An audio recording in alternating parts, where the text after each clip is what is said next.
Hello, everybody, and welcome to Connected Knowledge from Upland Software on True Story FM. I'm Pete Wright. How do you know your knowledge management system is getting a bit long in the tooth? Are your people complaining about too many emails covering the same things? Are they struggling to keep their knowledge current as the organization changes around them?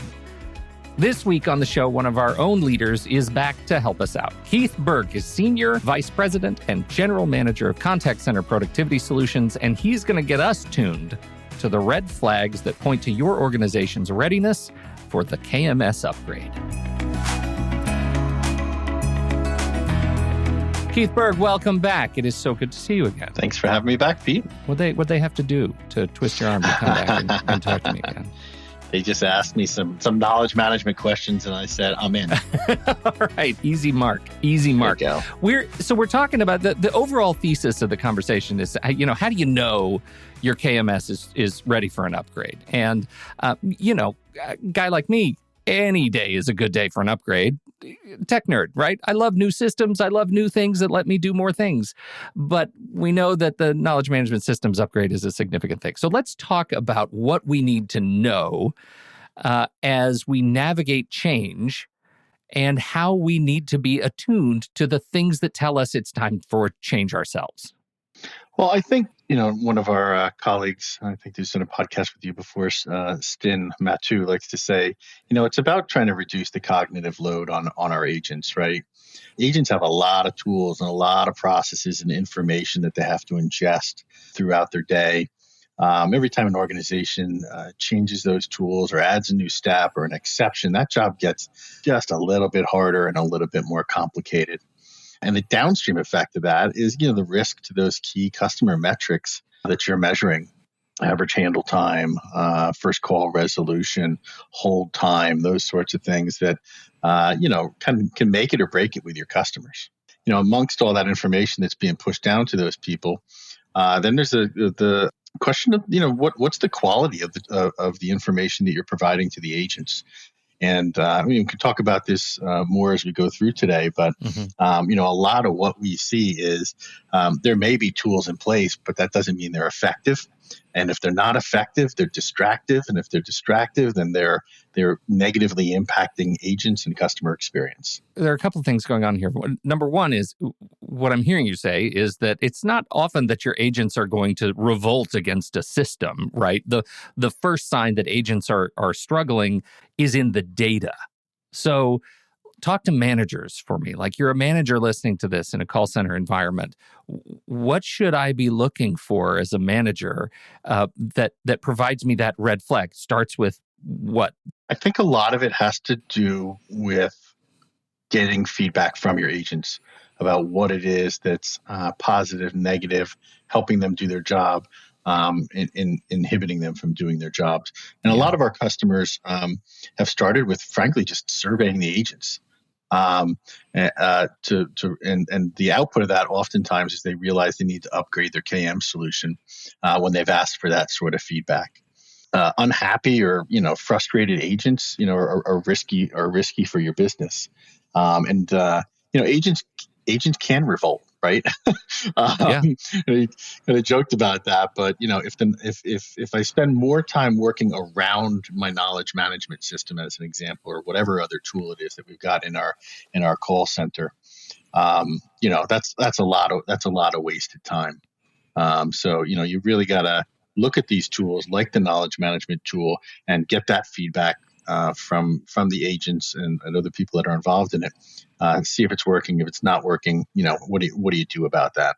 Well, it's interesting. That's an interesting way to sort of pivot the question, which you're right. It's kind of a joke, kind of not, right? But my hunch is that most organizations are not sitting there in open, like, pitchfork and torch revolt.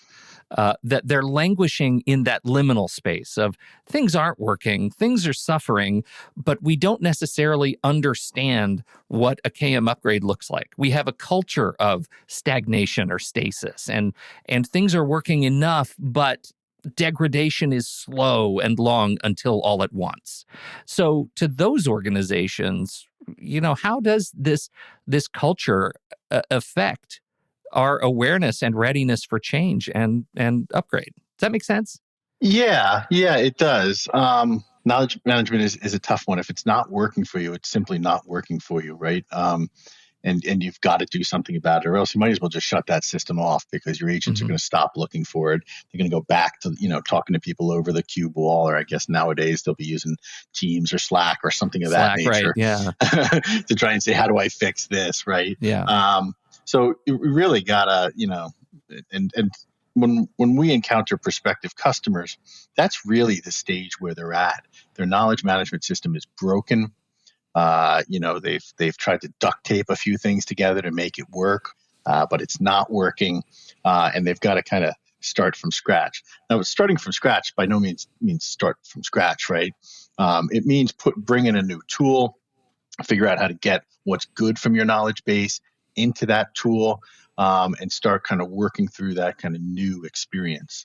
A lot of the times, either the knowledge that the customer hasn't been properly maintained, so it's gotten outdated, and that's part of what makes it ineffective, or it's the tool set itself.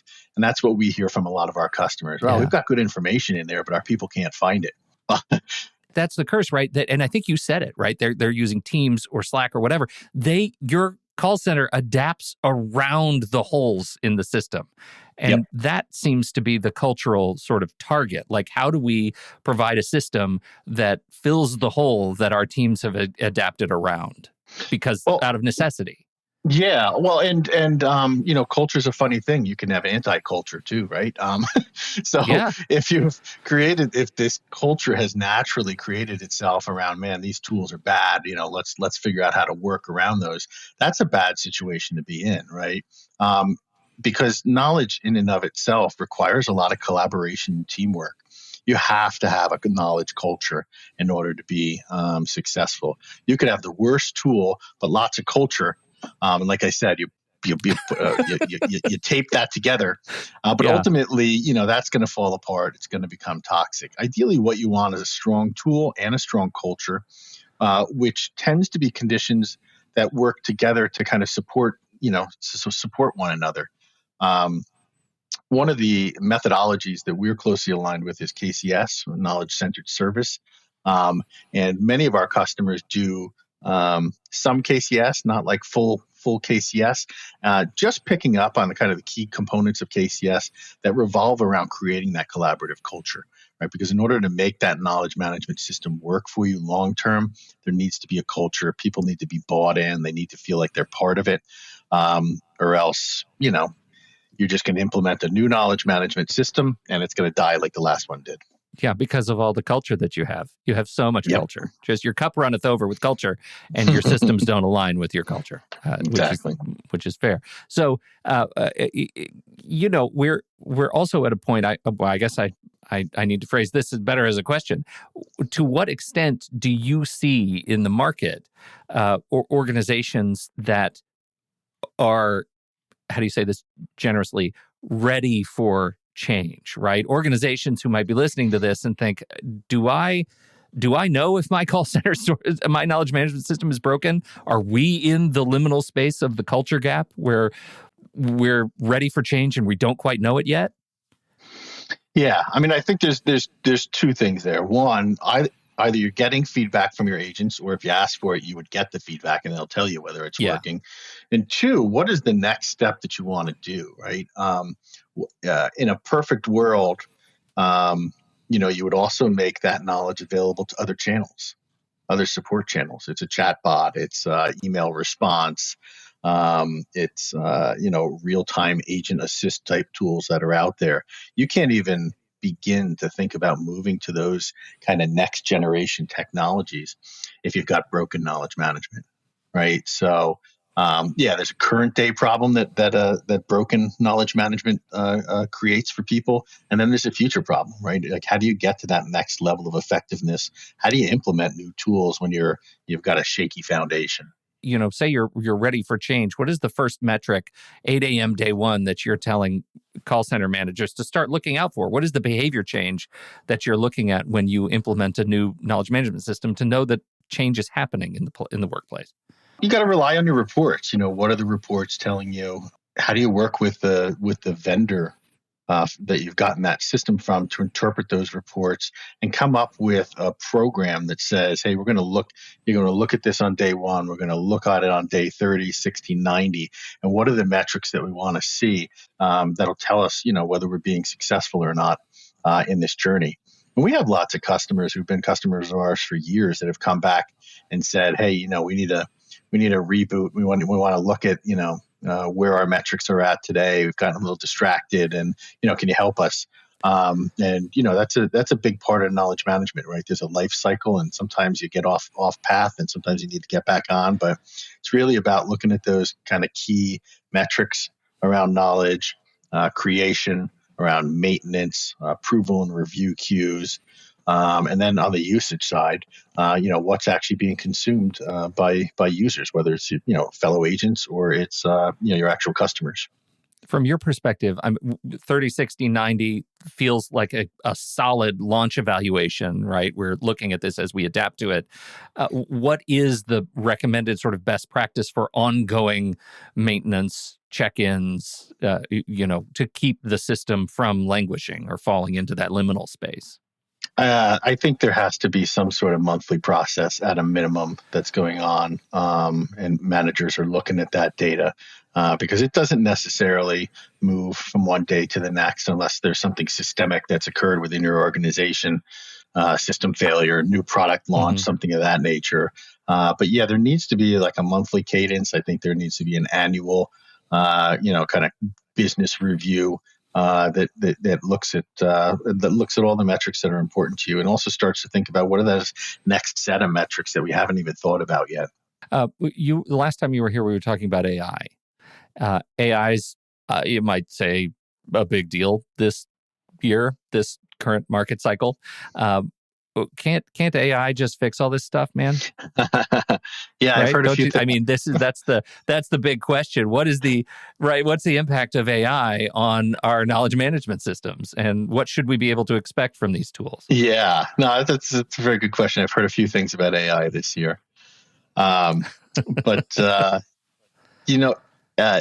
AI is not a cheat code, right? I mean, if you think you're going to use AI or generative AI to magically give you the answers that you haven't actually put the time into creating, I think you're going to be disappointed. Also not to get too crazy on this concept of hallucinations, right? But the tech is great, but it's not foolproof. The notion that you can ask the same question to one of these models 5 times and get 5 slightly different answers, kind of reinforces the idea that we still need to have we still need that process side of knowledge management to exist, right? This isn't the Wild West. Call centers aren't asking basic general ed kind of. They're not getting general ed, questions that you could go out to Google and find, right? It's usually very specific things. They're specific to the products or services that company, supports. So there needs to be some people in the middle of this process to help the AI. And like I said, it's not kind of a magic cheat code. It actually brings up, we have a listener question that has come into the show, and I wonder if I could give it to you as a bit of a bonus here. This comes from listener Ritu, who says, specifically to this point, the tech is great, especially the AI. But how do you train around human behavior? We have relied on the information accessibility in our knowledge management system, but we'd like to up our game around call center agents and their ability to handle complex tasks and improve memory. What do you think about this idea? How does knowledge management play in the arena of human behavior, memory, right, complex task completion, those sorts of things? Any insights? Yeah, I mean, there's definitely a personalization aspect, right? I mean, I think that part of training the model or any model for artificial intelligence is knowing what people are asking and knowing what's happening over time, right? So there's a machine learning aspect to AI in general that says, we get a lot of questions around this time of the year, right? These types of agents get these types of calls. So we definitely need to make sure that the AI is taking into account that kind of personalization and the trends that are kind of learned over time in order to be the most productive. This whole idea that, just giving access to the information and helping agents feel more confident in knowing that the information that they're getting out of the system might go a long way to help them behave in a way that it addresses Rithu's question, right? That they have greater retention, greater ability to complete complex support tasks, and remember more along the way to respond more quickly to support new support requests that come in. Yeah, there's also a trust factor, I think, right? When you implement some new AI technology, those agents need to see and start to trust kind of the things that are being kind of thrown to them. Imagine if you're on a phone call and you had a whisper in your other ear and somebody was talking to you about something that had nothing to do with the phone call that you were on, right? Yeah, it'd be very hard totally. to kind of to keep your thoughts kind of in line. But if that person was on, spot on every time, and they're learning the behaviors more and giving you better answers more quickly over time, you'll then become more trustworthy of those sources, and they'll become more, your AI will become a more effective partner. Yeah. Well, and I think it goes to the bottom line question of this episode, right? How do you know your KMS needs an upgrade? Well, one of the significant ways that you see the benefits is your agents learn to behave differently because they are given better, more timely resources at their fingertips, right? I mean, that's what we're striving for, after all. Whether it comes from AI or comes from, the tools that we built, right? Whatever you want to call it, this machine learning aspect, AI, whatever it is, it's making them feel better about their jobs. Yeah, it's definitely removes a lot of friction that these folks answering calls put up with a lot of stuff, man, right? And right, just the people that are on the phone and kind of dealing with different personalities, right? If they've got to also fight the tools during the process, that just makes that job exponentially harder. It increases attrition rates because it's driving frustration with those agents. And it's already a kind of an industry where attrition rates are high, right? So anything you can do to kind of drive down those rates, giving people the tools they want, asking for feedback, and then delivering and executing on that feedback, are all things that can help drive down those attrition rates. I've tried really hard, Keith, since we've been talking about doing this show. Every time I have to deal with a support rep, I always tell them, I know your job is hard. You're wonderful. Thank you for doing this. Like, just being, as a consumer, it makes me feel better to just tell them how great they are. And I think everybody should do that because they're great, great, great people doing a hard job. It's surprising sometimes when you thank somebody at the end of an interaction that they react so well to being thanked, and you're kind of like, maybe that doesn't happen. I was supposed to tell you to have a great day, right? Exactly. Well, let's talk about what the Upland team is gearing up for. Destination CRM's 2024 CX Megatrends to watch. What is going on? We got this expert predictions webinar coming up January 17th. Give us a sneak peek. Well, not to anyone's surprise, there's going to be a lot of AI speak. I am shocked there is AI happening in this establishment, Keith. It'll be unique speak. Hopefully not things just generated by AI. We'll have real people talking on it. But we're excited to be part of this panel to talk about some of the predictions. We've been doing a lot of stuff this year around AI, kind of the build up to it. And doing a lot of releases, in this month and next month to really get that out for real people to start really using to solve real problems. So we're excited about that. I think there's going to be a lot of swerves in the road to navigate for vendors like ourselves next year around AI. I don't know if you saw, but last week the AI Act was passed by the European Union to impose regulation against how you can use AI. That's that we're going to see a lot more of that, and it's going to curtail what we can do or force us to think about how we can use these things in responsible ways across the globe. But I feel good about our strategy. I think we've focused on real life kind of applications of the science around this that I think are going to weather the storm. Right? We didn't go out on a limb to try and do crazy, black box sorts of things. We know how the AI is working in the situations that we're delivering to our customers, and we feel really good about it, and really good about its ability to actually, provide real value to those customers. We'll put a link in the show notes. Where else can we've got some other links that we're putting in the show notes, some other knowledge management resources, anything else specifically you really want to make sure people check out as they think about what comes next for their KMS? We've done a number of releases this year for our knowledge products and had some really compelling webinars, again, around this topic of AI. I invite people to take a look at our website and look at some of those other past webinars that we have that we went through not last year, and get a sense for what our tools can provide.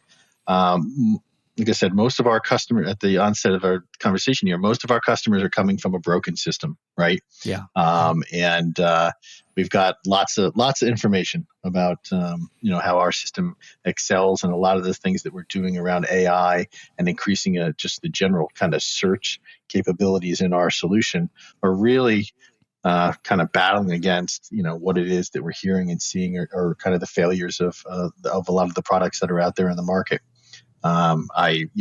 We've got information in there. We can't find it, right? That's a broken search engine. That's a broken way of thinking about search. And we've got answers for that. And we've got even newer answers with neural search and other sorts of things coming out in our product that really change the game. Links in the show notes, everybody. Please check these out. They're fantastic resources, and we hope you get a lot out of them. Thank you so much, Keith, for hanging out and talking to me about what's coming up, particularly as we gear up for the Expert Predictions webinar, January 17th. And thank you all for downloading and listening to this show. We appreciate your time and your attention. We would love to hear what you think. If you, like Ritu, want to send us a question, you can do that. Just swipe up in your show notes and click on the link that says, hey, ask a question. We'll get it to our guests as they come through the show here and get your questions answered. On behalf of Keith Berg, I'm Pete Wright. We'll see you next time right here on Connected Knowledge.